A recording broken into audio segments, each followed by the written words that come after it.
Vydedukoval som nový release date The Rooms Archives updateu, takže nechajte ma vysvetliť.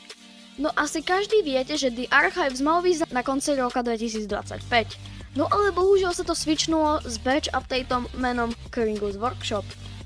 Čo znamená, že to malo byť presunuté až do začiatku roku 2026. No a jak už som v niekoľkých videách zmieňoval, tak v januári žiadne veľké updaty byť nemali. Vo februári sme dostali akurát 2 batch updaty, čiže i tak nič moc. No a reálne teraz je marec.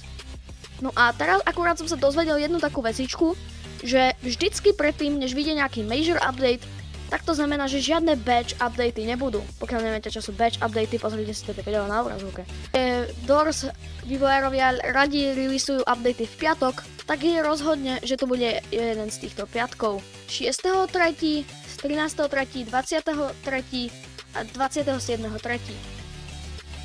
Dúfam, že to nevidie na apríla, pretože na apríl máme dostať April Fools update. Čiže dúfam, že vývojárovia nesklamú.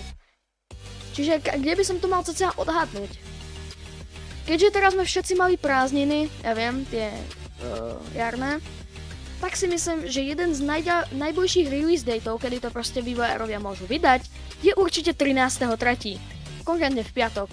Môžu to samozrejme hodiť v sobotu, nedeľu, ale to je úplne jedno.